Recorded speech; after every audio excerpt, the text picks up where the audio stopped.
Well, there's a long history there, but basically it comes from California.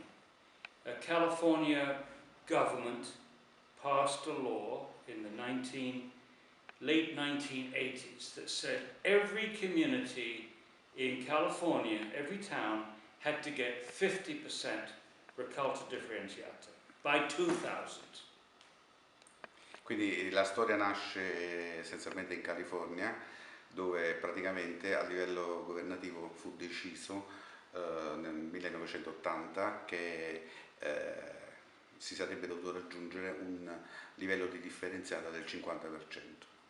And by 1995, hundreds of Californian communities had reached 50% raccolta differenziata and found that they were saving money because they weren't paying for the landfill and the transport distance.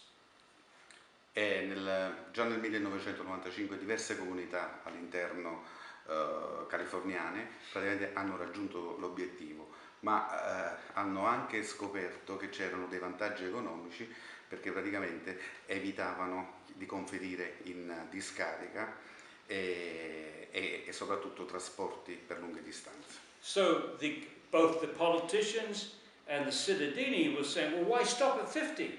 We're saving money. Why not 60? Why not 70?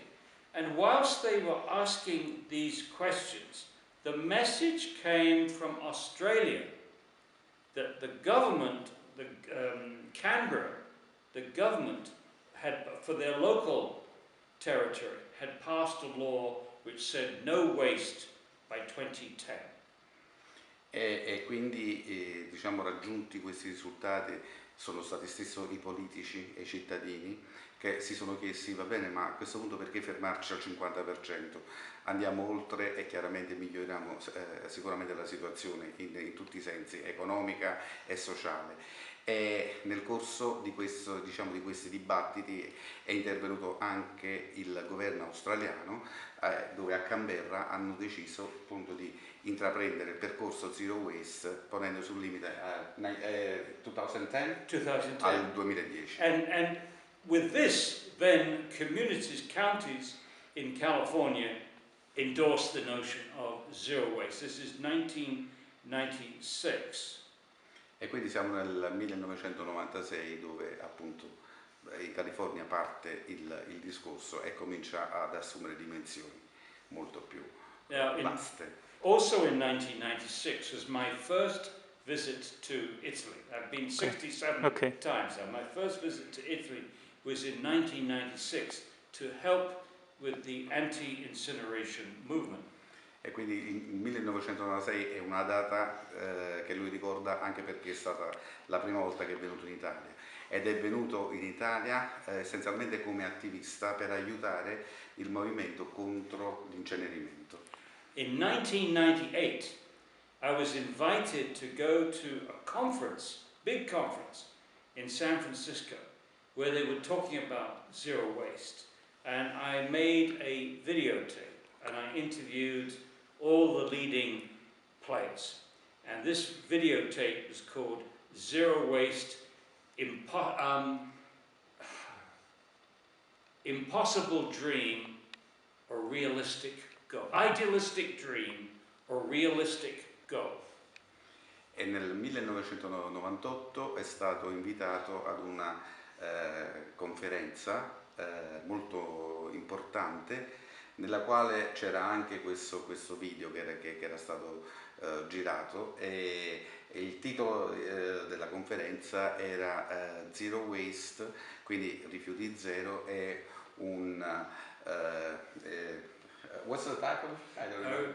Idealistic? Zero waste, an idealistic goal or realistic.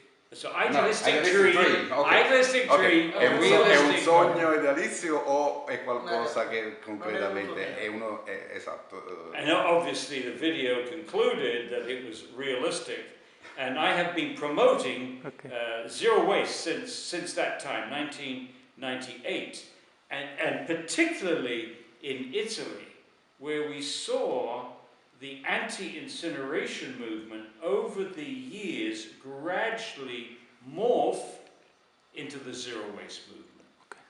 E quindi è proprio dal 1998 e quindi anche da questo video che si può dire che parte realmente la sua attività nella zero waste, e praticamente contemporaneamente lui in Italia affianca il movimento contro i termovalorizzatori e segue tutte le fasi e lo sviluppo di questo movimento che nel corso del tempo ha sposato sempre di più la zero waste. And it's fascinating, isn't it? You see the invasion of incineration from the north. Scandinavia loves incinerators. Holland, Netherlands loves incinerators. Switzerland loves incinerators. Germany loves incineration. France loves incinerators. But when they started to build incinerators, especially the further south you went in Italy, they didn't want them. You stopped this forward movement of incineration. And now, of course, the North is admitting that Italy was right. Germany is importing waste to feed its incinerators. Netherlands is importing waste to feed its incinerators. Sweden is importing waste. Norway is importing waste because the people are doing what the politicians said they wouldn't do, which is separate, recycle, and compost. So now they're looking for Italy. Spain is copying Italy with the door-to-door collection. The tragedy of the Naples area is that you have been so slow in composting. The politicians wanted incinerators because they think of this as the big solution, the quick solution. You build the machine, it's all over. And Berlusconi gets the guns, the soldiers, put the incinerator in, you're going to get the incinerator. But what this area needs is compost for your orchards and your farming. And so what the message was, what the Naples politicians wanted to mix everything, send it to the incinerator. What they should have done is to separate into the organics and get the organics into the farm areas and compost it, which is exactly what San Francisco has done. Now the composting facilities, all the farmers in the area are using the compost to grow fruit and vegetables and on vineyards. Okay. So you could be doing the same in Naples, using this organics. So we need to shut down the Acera facility and put in composting facilities to make the problem visible. We have to look at the frazione residual. We have to study the residual fraction. Now, for your average professor, getting involved in waste, it's a dirty stuff, we don't want to touch this dirty stuff. But what we have to persuade them is this is a laboratory for sustainability. We need those professors. We need these young people in high school and students studying zero waste because we need them for sustainability. We need to put this money into the brightest minds that we have in society. It's for their children. You said it, I think, very well. You're going through it. We need political responsibility, local leaders. We need responsibility from the citizens. Okay. And it's easy to begin with. It's not difficult to begin with. We need academic responsibility. We need our universities. We need our schools. And we need the church. And the Papa is saying the same thing. He is saying we need to go to a circular economy. We have to get rid of the throwaway society and have a sustainable society. So we have a lot of different players here. It's a team effort. I mean, after all, it's the whole planet at stake. But for the citizens, it's the local issues which are going to hit hardest. Okay. But, okay, I have a photograph which I use at the beginning of my presentations. 2 photographs. The first photograph is an albatross. Okay, albatross. The albatross flies thousands of miles around the Pacific Ocean. Okay. Looking for food. Yeah. And It does this for several weeks, and it comes back to the nesting grounds, the Leeward Islands, and feeds its chicks the food that it's caught. But today it's not food, it's plastic bottle tops.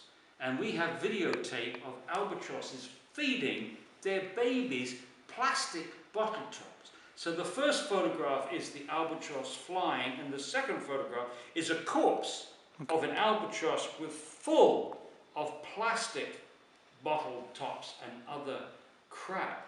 And this is us. This is us throwing away plastic, and eventually it ends up in the oceans. 9 million tons of plastics.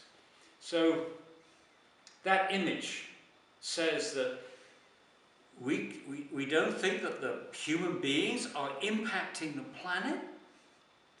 Every fish now has bits of plastic in it. We're not going to be able to eat fish after a while.